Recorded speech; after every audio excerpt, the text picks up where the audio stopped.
Greetings fellow Decepticons, SoundBlaster1987 here with my last vlog video for 2023, my December vlog.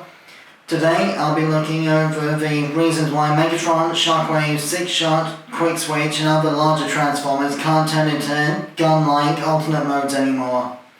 Basically it all boils down to the fact that America's gun safety regulations with regards to realistic looking toy firearms have been changed a lot over the decades, mostly in the late 90s and early 2000s, which is why Generation 2 Megatron turned into a tank instead of a gun.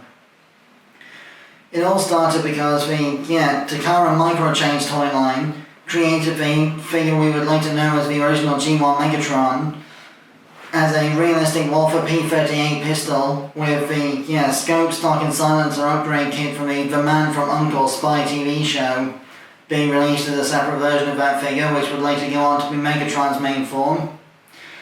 In the cartoon, Megatron's scope became the arm-mounted fusion cannon, while the stock and silencer manifested out of nowhere as he transformed for Soundwave, Starscream, Skywarp, etc. to wield him as a Target Master.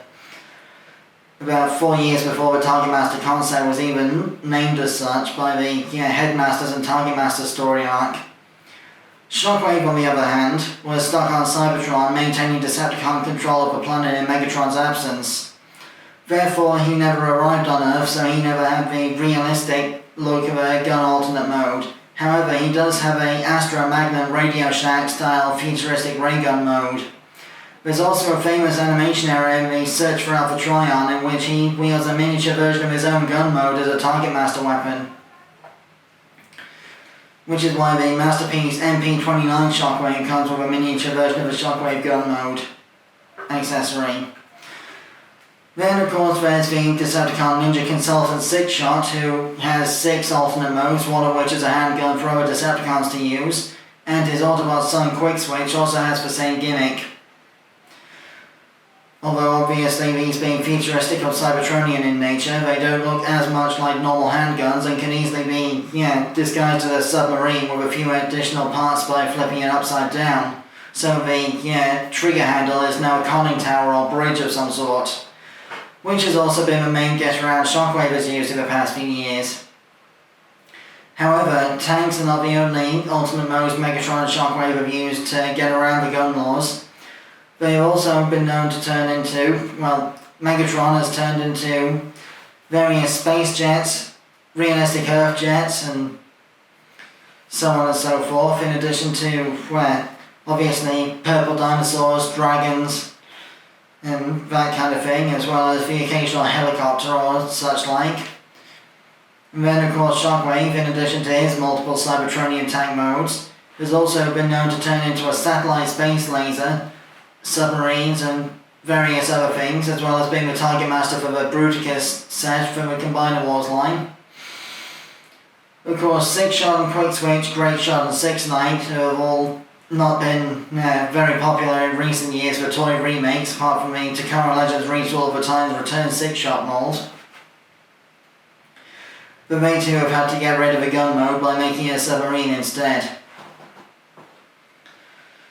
Then of course you come to things like Minicons, Target Masters and other Micromaster type smaller robots that are still allowed to turn into weapons. Basically they can get away with it because their small figures that count as an accessory to the larger toy. Basically what it boils down to nowadays is, okay, Megatron, Shockwave, 6-shot, etc. are allowed to have guns but just can't become guns. That's what the toy safety laws have become in the US recently. Japan on the other hand is a lot more lax with these things. They're also a lot more lax about sharp pointy plastic pieces, which is why Kamen Rider Bravo got all of his sharp durian armor spikes in the SH Figure Arts figure I reviewed previously. But that's a story for another day. As I mentioned before, the Masterpiece versions of Megatron and Shockwave have both turned into their original G1 alternate modes. But recent toys have had to get around that by having a cartoon-accurate Megatron designed in robot mode that still turns into a tank for some reason. And Shockwave still has his flying space submarine with additional armor parts as his alternate mode, although you can take those additional armor parts off and hold the submarine upside down and pretend it's still his gun mode.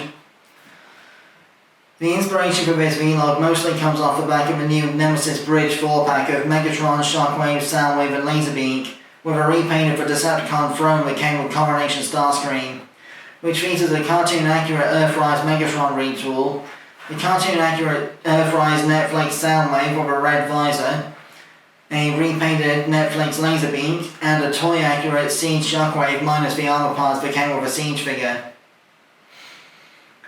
And again, a lot of the Siege weapon minifigure accessories, such as the Micromaster combiner guns and so forth, have been allowed to use their weapon modes because they're just small minifigures that are an accessory to the main component. It's going to be a very, very long time indeed before we ever get to see a fully screen-accurate version of Megatron or Shockwave that turns into a gun again. The most you can hope for is an 86 Shockwave repaint of the Nemesis Bridge multi-pack version in Kingdom Cyclonus colours that can basically just be held upside down by imagination as its original gun mode. But until then, that more or less concludes my vlog for December 2023. Thanks again for watching. I've been SoundBlaster1987. My next vlog in January 2024 will cover my picks for the top 10 most powerful champions in the Marvel Contest of Champions mobile game. Until then, my next review will be the figurized standard Kamen Rider Decade model kit. Until then, till all are one.